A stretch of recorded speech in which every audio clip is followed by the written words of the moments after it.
Vamos lá. Então, a gente vai seguir, então, hoje o estudo lá da Ibaviva, tá? O roteiro nosso da Ibaviva.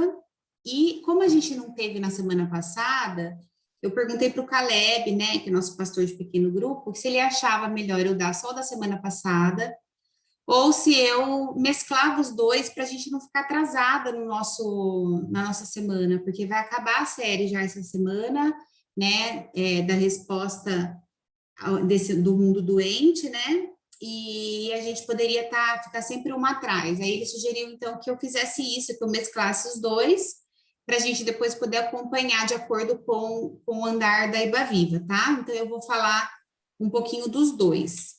Então, o primeiro tema, que era da semana passada, chama o ponto central da fé. E ele está baseado em Mateus capítulo 16, dos versículos 13 e 17. Mateus 16, dos versículos 13 e 17. E eu deixei minha Bíblia lá no outro quarto. Alguém? Peraí.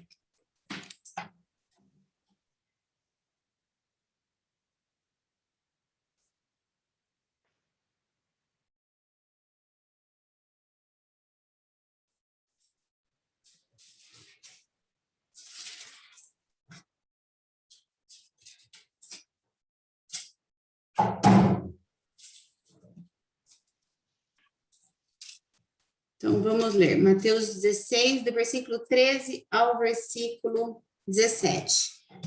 Quando Jesus chegou à região de Cesareia de Filipe, perguntou a seus discípulos: quem as pessoas dizem que o Filho do Homem é? Eles responderam: alguns dizem que o Senhor é João Batista, outros que é Elias, e outros ainda que é Jeremias, um dos profetas. E vocês? Perguntou ele.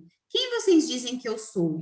Simão Pedro respondeu: o Senhor é o Cristo, Filho de Deus vivo. Jesus disse: que grande privilégio você tem, Simão, filho de João. Foi meu Pai no céu quem lhe revelou isso. Nenhum ser humano saberia por si só. Tá? Então, essa passagem, ela vai dizer para nós que Jesus, quando ele veio nos ensinar, né, ele não chegou já revelando quem ele era. Ele precisava que as pessoas tivessem essa experiência por elas próprias, né? E então o que acontecia? Ele acabava. Peraí, tem alguém com o fone aberto aí? Deixa eu ver quem que é. Que tá fazendo barulho. Piririm, piririm.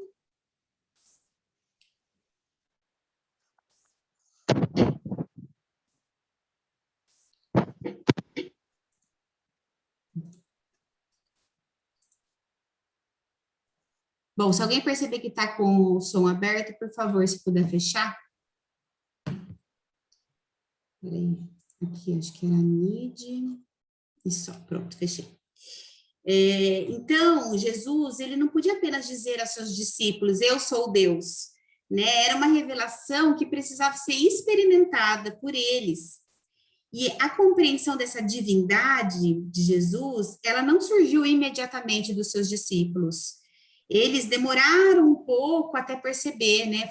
Jesus foi fazendo os milagres, né? Foi deixando eles intrigados, e as pessoas viam seus milagres, os seus sinais miraculosos.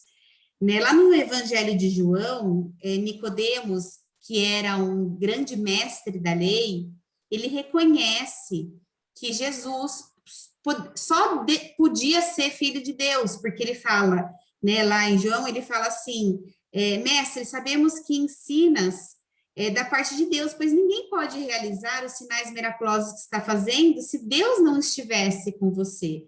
Isso em João 3:2, tá?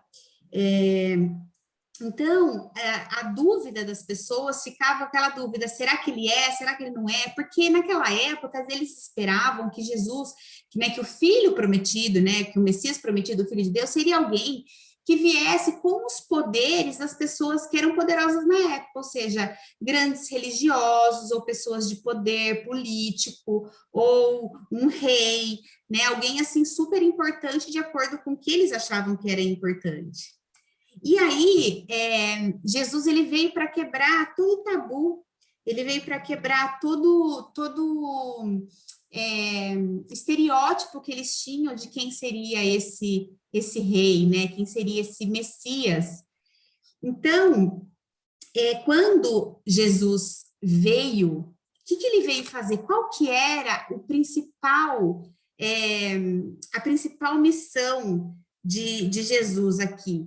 Ele veio para curar? Também, mas tinha algo mais importante que ele veio fazer. Ele veio para trazer a salvação. Ele veio para nos redimir com Deus. Então, para a gente entender isso, a gente tem que falar um pouquinho sobre esse plano da redenção. Vamos lembrar lá de quando Adão e Eva pecaram, né, que foi a queda do homem, foi uma transição do estado da inocência, né, de um ser humano criado à imagem e semelhança de Deus, que tinha um relacionamento com Deus totalmente perfeito, né? Não havia nenhum tipo de separação. Deus fez para comunhão. E eles moravam num lugar perfeito, que tinha tudo que eles precisavam, sem nenhum tipo de dor, de perigo, de dificuldade, de medo, de nada. Mas com a tentação da serpente, quando ela quis enganar, né, a Eva, dizendo, colocando dúvida naquilo que Deus havia falado para eles desobedeceram a Deus, né? As pessoas colocam a culpa na Eva, mas Adão era o chefe da família, ele poderia ter dito não, né? Nisso a gente aprende que não é porque alguém que é importante para a gente vem com alguma ideia de desobedecer a Deus e a gente tem que acatar.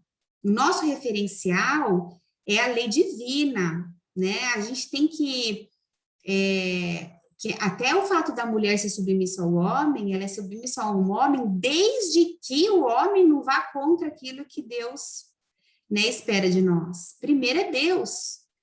Então, assim, tudo bem, a Eva convenceu ele, mas ele poderia ter dito não. Então, os dois pecaram. E muitas vezes a gente fica nessa de, ai, culpa da Eva, mas a gente morde o fruto todos os dias. Porque cada vez que a gente desobedece aquilo que Deus espera de nós estamos mordendo o fruto proibido. Porque Deus falou para eles, vocês têm todos os alimentos do jardim. Apenas a árvore do conhecimento do bem e do mal é que vocês não devem comer, porque a partir do momento que vocês comerem, vai abrir um outro mundo para vocês, que Deus não queria isso para nós. Deus não se agrada de tudo aquilo que a desobediência trouxe, né? A partir do momento que eles desobedeceram a Deus, eles criaram um abismo entre o relacionamento deles com o Senhor, né?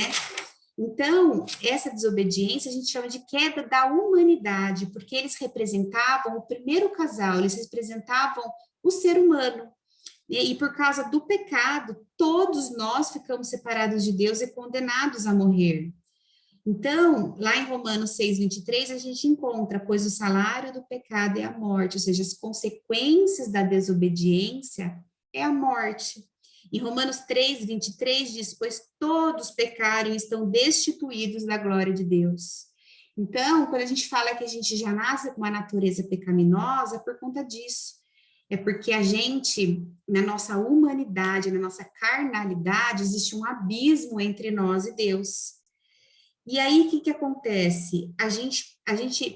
Deus espera que a gente se aproxime dele, para a gente voltar até aquela ligação de filho de Deus. Por isso que as religiões, a palavra religião, ela significa, né, na origem dela, religare. Era uma maneira que o homem queria se religar com Deus. Então, criou-se a religião, mas essa denominação entre uma religião e outra, isso não era da vontade de Deus. Lá no Novo Testamento, a gente tem Pedro falando, uns falam que são de Apolo, outros falam que são de não sei quem.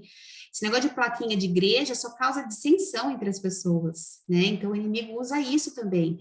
Hoje em dia, é inacreditável como as pessoas que ainda não conhecem a Deus de verdade, que não buscam conhecê-lo, que não buscam conhecer o papel de uma igreja séria, as pessoas têm aversão de igreja.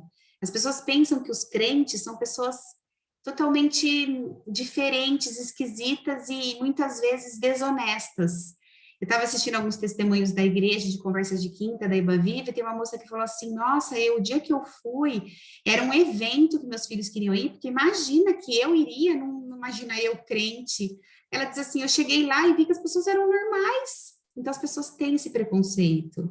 E nós, como representantes, né, discípulos, a gente tem que quebrar isso, mostrar que o povo de Deus é um povo que busca a verdade, que busca o amor, que busca a justiça, né? Porque o inimigo, ele conseguiu colocar no coração das pessoas que a igreja em si é algo que a gente vê na televisão daquela, né, teologia da prosperidade, que entra com um carrão dentro da igreja, e o inimigo colocou isso no coração das pessoas. Então, é mais difícil para nós, hoje, levarmos pessoas para a igreja do que deveria ser. Então, a gente tem que mostrar que igreja não é um prédio, uma instituição. Igreja são pessoas que amam a Jesus, reunidas por um único propósito, que é divulgar a mensagem. Isso é igreja. Igreja é uma reunião de pessoas. Fala que é o corpo de Cristo. Nós somos membros, porque nós fazemos parte do mesmo corpo, né? Mas isso precisa ficar claro. E como que é a melhor maneira das pessoas conhecerem isso? É elas verem, né, a luz de Deus brilhar através das nossas vidas, porque uma coisa que a gente fala, outra coisa que a gente faz, e as pessoas estão muito mais de olho naquilo que a gente é do que naquilo que a gente fala, porque muito mais vale o nosso comportamento do que o nosso falar, porque o nosso comportamento diz muito mais quem nós somos do que o nosso falar, né? E essa condenação de Adão e Eva, ela condenou toda a humanidade. Então, só que essa morte, que é o pecado, que é o salário do pecado, Deus não se agrada. Lá em Êxodos 18:32, diz o Senhor, Deus declara: não tenho prazer na morte de ninguém. Então, Deus nunca desejou que o homem caísse nesse estado de morte. E com a entrada do pecado, Satanás parecia que tinha feito um plano perfeito, né? Mas o Criador, ele não podia modificar a sua lei, né? E ele nem podia também, depois de ser infringida a lei, ele não podia tirar a pena da transgressão. Então, ele precisava o quê? Ele precisava de um plano de redenção, ou seja, de reaver essa situação, de haver uma forma de nos trazer de volta, porque ele nos ama, ele não quer que a gente fique longe dele. Ele é o maior interessado. Quando eu tenho que falar de Deus para alguém, ou quando alguém fala para mim que está tentando falar de Deus para alguém, eu sempre falo, não se esqueça que Deus é o maior interessado. Antes de nós queremos salvar os nossos filhos, Deus é o maior interessado. Então, isso nos traz força, porque a gente sabe que toda autoridade, todo poder é dado a Ele. E através de Jesus, da revelação de Jesus, Ele transmite isso para a gente poder aplicar isso nas pessoas. A gente não tem luz própria, mas a gente reflete a luz de Cristo, né? Como o sol e a lua. A lua, ela não tem luz própria, mas ela reflete a luz do sol. Então, através de Jesus, a gente consegue brilhar para as pessoas poderem ficar. Não, essa pessoa tem. Outro testemunho lá que tinha no Conversas de Quinta, a mulher falava assim: eu queria saber o que aquela pessoa tinha. Aquela pessoa era luz. Aquela pessoa tinha dificuldade, mas ela passava de uma maneira que ela era luz. E isso chegou a deixar ela numa maneira: eu quero conhecer esse Jesus. E foi uma das que foi para a igreja por causa de um testemunho da vida de uma vizinha, né? Olha como uma vizinha pode influenciar outra. Então, o homem precisava de um redentor. A palavra redentor, no seu original, é aquele que redime, que liberta, que resgata. Né? No hebraico, significa restaurar os direitos perdidos. Então, o redentor, ele tinha que ser alguém que pudesse, como homem, ser capaz de obedecer perfeitamente à lei que foi imposta, né? E, ao mesmo tempo, ele iria sofrer a penalidade que era devida, que é a morte, porém, ele não ia ser vencido pela morte. Então, tinha que ser uma pessoa que era divina, humana e sem pecado. Quem? Ninguém, não existe. Então, Deus se fez carne e veio até nós. A partir do momento que se fez carne, Jesus passa a ser filho de Deus, né? E ele entrega o seu filho para ser o nosso fiador, ele veio pagar o nosso preço. Depois que aconteceu isso do pecado, existia a justificação pela morte de uma vida pela outra, por isso que se matava animais, né? Chama sacrificial, morte sacrificial, né? Que é quando matava um cordeiro para poder limpar o pecado, que era uma vida inocente pelo pecado. Então, o cordeiro, né, de Deus que tira o pecado do mundo é Jesus. Então, pelo pecado do homem, né, como a gente se afastou, Deus precisava de um plano perfeito para fazer uma ponte entre nós e o Criador, e essa ponte foi Jesus. Por isso que fala Jesus é a verdade, o caminho, a verdade e a vida. Ninguém vem ao Pai senão por ele, né? E 2 Coríntios 5,19 diz, pois em Cristo, Deus estava reconciliando consigo o mundo, não levando mais em conta os pecados das pessoas, e ele nos deu essa mensagem maravilhosa de reconciliação. Um relacionamento de amor e confiança, né, foi restaurado por aquele que é o único mediador entre Deus e os homens. Em 1 Timóteo 2,5 diz, há um só Deus e um só mediador entre Deus e a humanidade, o homem Cristo Jesus. Ele deu sua vida para comprar a liberdade de todos. Então, esse é o plano da redenção, que é resgatar a humanidade perdida. Por isso que Deus odeia o pecado. Ele não odeia o pecador, ele odeia o pecado, porque o pecado nos afasta dele. Por quê, gente? Porque Deus é santo. E o pecado, ele não pode conviver com a santidade. Por isso que quanto mais em pecado a gente está, ou quanto mais longe de Deus a gente está, em maior pecado a nossa vida fica. Então, a gente precisa ir. Ninguém é santo, Deus sabe da nossa condição, por isso que mandou Jesus, né? Só que qual que é o nosso papel hoje? Buscar a santificação. O que é santificação? É pecado, ser santa, nunca pecar? Não, santificação é a pessoa que é separada para Deus. Então, eu separo a minha vida, eu coloco a minha vida nas mãos dele, eu peço para que ele cuide das minhas fragilidades, que ele me ajude a entender se eu estiver em pecado. Aí fala, né? Sonda o meu coração, vê se há em mim algo que te desagrada, e endireita as minhas veredas, né? Me traz de volta, me revela se há algo que te desagrada. Então, Jesus Cristo é o Messias prometido. E lá em Isaías, a gente já tem, né, as profecias que falavam que ele nasceria de uma virgem, né, que uma virgem ficaria grávida, daria à luz a um filho, e ele chamaria Emanuel, Deus conosco. Está em Isaías 7,14. Então, assim, muitas religiões monoteístas, ou seja, que seguem apenas um Deus, eles reconhecem Jesus como um mestre, como uma força, como um grande líder, né? Ele é tudo isso mesmo, mas não pode ser, ele não pode definir isso em Jesus. É o psicólogo dos psicólogos, os mestres dos mestres, ok, mas Jesus é o Messias, é o Deus vivo, é o Filho de Deus, né? É o único mediador entre nós e Deus.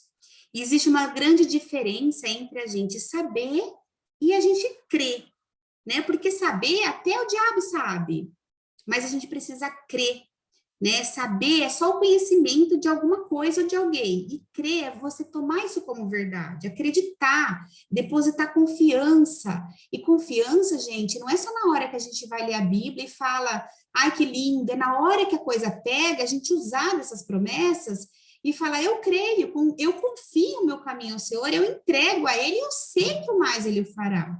É a gente praticar, porque nada adianta a gente grifar a nossa Bíblia se na hora da prova a gente não mostrar que a gente aprendeu, né?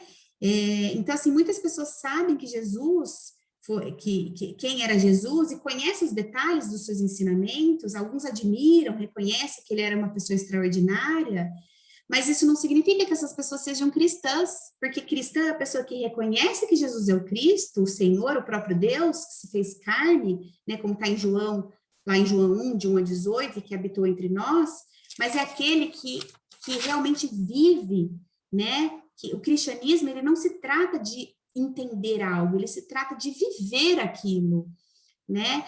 Crer em Jesus significa acreditar que Deus enviou para salvar o pecador, acreditar nos seus ensinamentos, tomar verdade tudo da palavra de Deus anunciada por ele e aplicar isso na nossa vida. Porque se eu falo isso e falo que acredito, mas na hora de usar e acreditar e botar em prática eu não faço, eu sou hipócrita, igual os outros que queriam só aparecer. Porque na hora que a gente precisa aplicar é que a gente mostra se a gente acredita ou não. Né? Todo mundo fala, nossa, porque Pedro andou pelas águas, imagina, ele caiu, Jesus chamando ele, mas tem gente que nem iria andar, nem iria pisar na água, né? E por que ele caiu? Porque ele se distraiu de olhar para Jesus, ele se distraiu para olhar o tamanho da força, né, o tamanho da tempestade, a força da tempestade, ele tirou os olhos daquele que poderia fazer com que ele acreditasse. E quando a gente olha para as circunstâncias da nossa vida e tira os olhos de Jesus, a gente afunda também, porque as circunstâncias, elas vão sempre tentar nos amedrontar, né?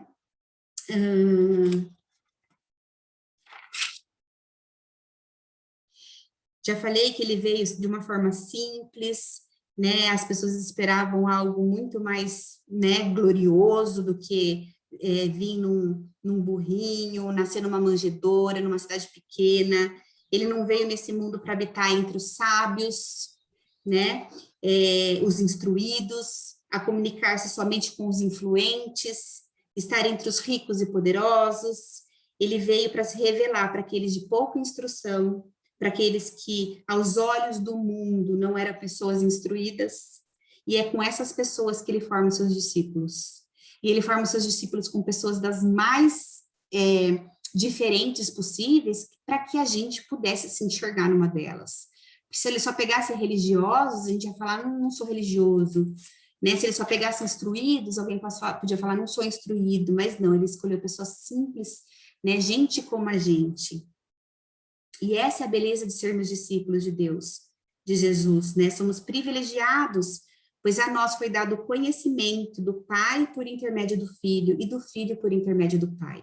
Porque Deus só se revela, né, a quem ele quer e da maneira que ele quer. E entrando agora, então, no outro assunto que fala sobre a grande comissão, o que é a grande comissão? É aquilo que Jesus, antes de partir, disse, né? Ele falou, vão, Marcos 16, de 15 a 20. Jesus lhes disse, vão ao mundo inteiro e anunciem as boas novas a todos. O que é as boas novas? É o evangelho, né? A palavra de Deus. Após a ressurreição, Jesus ainda permaneceu 40 dias com eles, ensinando sobre o reino de Deus. Essa história está em Atos, né? Lá em Mateus 18, 20, diz, Jesus se aproximou deles e disse, toda autoridade no céu e na terra me foi dada, portanto vão e façam discípulos de todas as nações, batizando em nome do Pai, do Filho e do Espírito Santo. Né? Ensinem esses novos discípulos a obedecerem a todas as ordens que eu lhes dei. E lembrem-se disto, estou sempre com vocês até o fim dos tempos. Então, Jesus, ele disse, né, que ele iria, mas que ele deixaria um conselheiro, um ajudador, um guia, alguém que nos faria lembrar de todas as coisas, que falaria em nosso nome, que é o Espírito Santo. Então, Deus, ele é como aquele filme, já viram um filme que tem algum personagem que ele se transforma em várias formas para poder viver todas as cenas? Deus é isso, ele é multiforma, então ele precisou ser homem, veio como Jesus, e ele precisou ficar conosco depois que Jesus foi, então ele deixou o seu Espírito Santo, então ele é Deus Todo-Poderoso, ele é Pai e ele é Espírito Santo, Pai, Filho e Espírito Santo. Teve um dia que eu gravei um vídeo falando que a Trindade é como o Sol, né? O astro-rei, que é o Sol, é Deus, né? Que é o Todo-Poderoso. A luz da verdade, da revelação, que a gente enxerga as coisas através da luz do Sol, é Jesus nos revelando. É aquele calor que transforma a vitamina D, que faz a gente sentir calor, que a gente sente o calor sem ver, é o Espírito Santo. Então, é Deus, ele atua das três formas, sendo o único Deus. A triunidade de Deus. Então, qual que é a nossa ordem? Fazer discípulos, né? Jesus, ele nos manda fazer discípulos. Ele não fala para que a gente faça fãs. Quem precisa de fã é artista, né? A gente não tem que fazer gente que vai achar ele o máximo, que vai ser fã. Ele não quer que a gente faça admiradores, porque quem precisa de admirador é jogador de futebol, né? Ele não mandou apenas a gente recrutar um monte de crente, encher as igrejas de pessoas que não fossem convencidas além de convertidas. Hoje a gente tem muita adesão, mas a gente tem pouca conversão das pessoas. A gente tem ajuntamento de pessoas, mas a gente não tem quebrantamento, né? A gente tem as igrejas cheias de pessoas vazias. E a gente tem igrejas vazias de pessoas cheias de Deus. As pessoas buscam bênção, mas não buscam quem é Deus, elas buscam o que Deus pode dar e não quem Deus é. Né? Então, a gente tem que lembrar que igreja é um conjunto de fiéis unidos pela mesma fé, é o corpo de Cristo, né? A palavra igreja, no seu original, significa assembleia pública. Então, é uma reunião de pessoas que foram chamadas por Deus. E nós fomos chamados por Deus. Fala, nós somos geração eleita, sacerdócio real, nação santa. O que é sacerdote? É o representante do sagrado, né? Então, se a gente foi chamado para isso, a gente tem que levantar discípulos, porque discípulos é alguém que vai aprender e vai ensinar para não parar, a coisa não parar, né? Hoje a gente tem muitos religiosos, mas a gente não tem discípulos. Então, relembrando só rapidinho o que é um discípulo. Lá em Mateus 4,19 diz: Jesus chama seus discípulos a serem pescadores de homens. Então, o que é um discípulo? São pescadores de homens, são pessoas que vão levantar outras pessoas para levar a palavra do Senhor, né? E a gente, para ser discípulo, a gente tem que ser discípulo de Jesus, a gente aprende para ensinar, mas ensinar o quê? A ser como nós? Não, a ser como Jesus, o nosso referencial sempre é Jesus. Aí as pessoas falam assim, ai, mas eu tô bem, eu não faço mal para ninguém, porque você não viu fulano, você não viu Beltrano, mas quem que é seu referencial? É o morno? O nosso referencial tem que ser Jesus, nada menos que isso, né? A palavra discípulo aparece muitas vezes no Novo Testamento, e ela é usada para descrever os seguidores de Jesus. E a gente tem aí, para finalizar, 3 pilares do que um discípulo tem que fazer, né? Ele tem que ensinar aquilo que Jesus mandou ensinar, ou seja, não é eu acho que, porque no meu caso, porque na minha vida, porque eu não sei, eu vi quem, não sei quem, né? Não é um modismo, não é uma tradição humana, um legalismo, é aquilo que está na palavra de Deus. Quando a gente for dar um conselho, quando a gente for conversar com alguém, é sempre assim, o que a Bíblia diz que... Aí a gente não erra. E para a gente ter, né, essa inspiração do Espírito Santo para poder orientar alguém no Espírito, a gente tem que estar alinhada com ele. Porque se a gente não estiver alinhada, a gente está dando muito mais ouvido para o mundo e para o inimigo do que para ter aquela intimidade com a palavra de Deus, né? Ensinar todas as coisas, não apenas as coisas que são favoráveis para aquelas pessoas, né? Ensinar só o bonito, a gente tem que falar a verdade é que liberta, a gente tem que entrar com cuidado, né, no plano da salvação, né? Pedir sabedoria, porque conhecimento é a gente conhecer daquele assunto, sabedoria é a gente saber aplicar esse conhecimento, né? E a gente sabe que tem hora para falar, hora para calar, tem hora para ser usado, tem hora que a gente tem que ter uma certa sabedoria de não falar. Então, isso quem dá é o Espírito Santo, né? E em terceiro, ensinar as pessoas a guardar aquilo, né? Que a Ana sempre fala, guarda na cabeça, mas tem que descer para o coração. Então, a gente tem que conhecer, mas a gente tem que obedecer.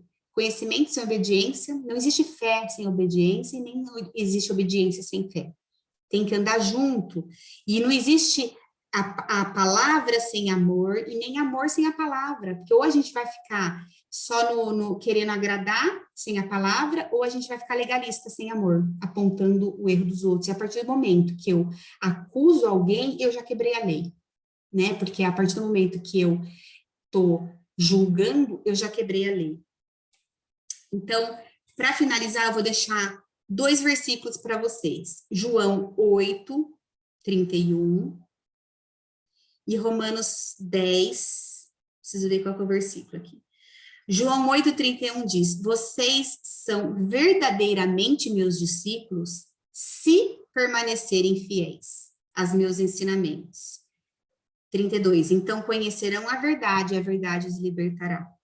Então, os discípulos não são aqueles apenas que querem ser. A gente tem que permanecer fiel, porque como a gente vai representar o sagrado se a gente não faz aquilo que ele quer? Se quem é fiel no muito, no pouco será fiel no muito.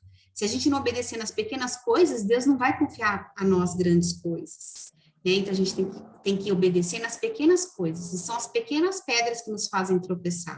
A gente tem que tomar cuidado com os detalhes, elevar a Deus todos os dias os detalhes do nosso dia, né? Não podemos de forma alguma falar com Deus num domingo e passar a semana inteira sem conversar com ele, né? Seria uma desnutrição espiritual. Orar sem cessar significa Deus habita em nós. A gente não cessa a comunicação com ele. E Romanos 10 diz: como crerão naqueles que não ouviram falar? Como ouvirão se não houver quem pregue? E como pregarão se não forem enviados? Como são belos os pés do que anunciam as boas novas. Então, como que a palavra vai chegar se alguém não falar, né? Como que as pessoas vão conhecer se ninguém contar?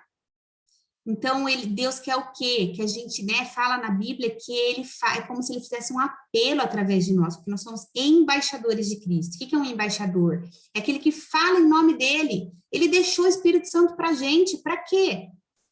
Para isso, para a gente poder levar a palavra na autoridade dele, para recrutar o povo dele, né? Ele ama todos nós, então, por ele, a gente tem que levar o quanto mais pessoas possíveis para ele.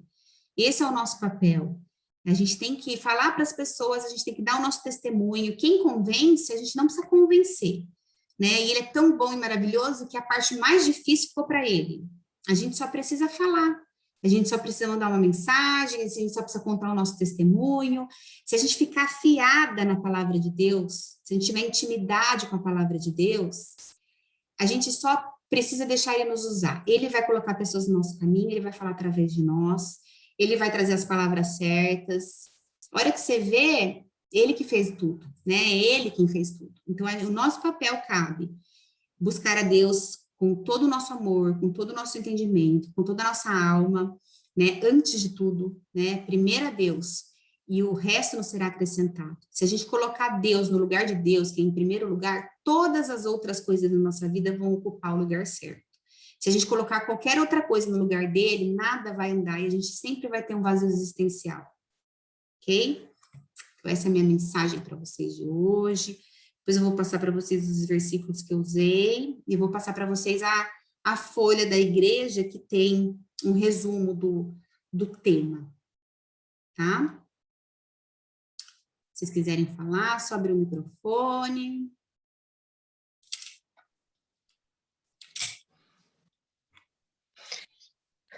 Ok. Muito bom, Mônica. Muito bom, Tem né? sido um instrumento, uma bênção para nós. Que bom. Para mim também. Porque quando a gente tem que dar um estudo, a gente precisa ler e meditar, né? Então, por isso que a gente pode passar para outras pessoas. Quanto mais a gente quiser ser usada para falar na vida de alguém, mais a gente vai se entrosar, mais a gente vai se familiarizar, né? E é tão melhor para quem fala do que para quem recebe. Vocês não têm noção como é bom. Aí a gente, numa hora que está falando, lembra de outra coisa, né? E o Espírito Santo, ele vai construindo, né, uma intimidade com a gente, vai usando a nossa vida, né? Uma vez eu escutei uma coisa que é muito verdade, fala assim, ó, a maior alegria de uma pessoa é conhecer a Cristo, a segunda maior alegria é fazê-lo conhecido, né? Para que as pessoas possam ver, sentir aquele vazio, né, que a gente nasce. Algumas pessoas querem encher com relacionamentos, outras pessoas buscam fama, dinheiro, né? A Bíblia fala mais de dinheiro, gente, do que de salvação. Tamanho é o jeito que corrompe o coração de uma pessoa quando entra o dinheiro, né? Dinheiro é um ótimo servo, mas é um péssimo senhor. Ele tem que servir para abençoar, né? Não para liderar as nossas escolhas, a nossa vida. E a gente tem que vigiar, porque o espírito está pronto, mas a carne é fraca.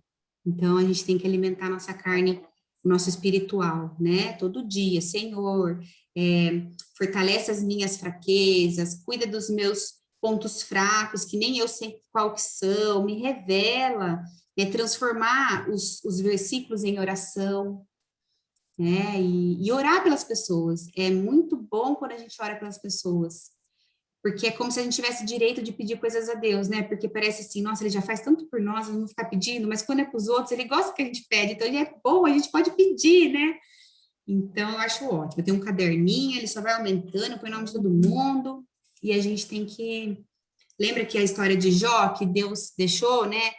permitiu que Satanás fizesse algumas coisas na vida dele, mas ele restituiu tudo. E ele restituiu a hora que Jó estava orando pelos outros, pelos amigos dele. Né? Tamanho é o poder da oração intercessória. Certo, meninas? O Senhor nos ajude a manga, né? Que nossas mangas sejam, né? As mangas arregaçadas, né? E que o Senhor nos envie, que sejamos seus discípulos. E na palavra dele ele diz, né? Os campos estão brancos, né? Mas não tem trabalhadores. Que a gente não esqueça, né? Que nós somos esses trabalhadores. E em qualquer lugar, qualquer momento, que aonde a gente estiver, nós somos trabalhadores. Né? Você falou, a palavra que nos ajuda, que coloca a palavra dele na nossa boca. Né? Antes eu tenho muito medo de falar, porque a gente tem pouco entendimento. Aí, quando a palavra entrou no meu coração, essa não tenha medo, vá, que não é você que vai falar. Agora, minha irmã, agora eu vou e falo sem Isso medo mesmo. Isso mesmo. É por amor, né? A Bíblia diz que o verdadeiro amor lança fora todo medo. Então, é isso. E é bom a gente saber que não é pelas nossas forças, é por ele, porque se fosse pelas nossas forças, aí a gente poderia se orgulhar, né? Né? Então, ele tem que tomar a frente. É aí que a mágica acontece. É quando a gente se esvazia de nós mesmos e deixa com que ele tome o controle, né? Meninas, está para cair, tá bom? Eu vou mandar depois o link do vídeo, tá? Muito obrigada por vocês terem vindo. Obrigada, amor. Muito obrigada. Fiquem com Deus. Sejam discípulos. Deus abençoe. Adeus para todo mundo. Beijo, menino. Beijo.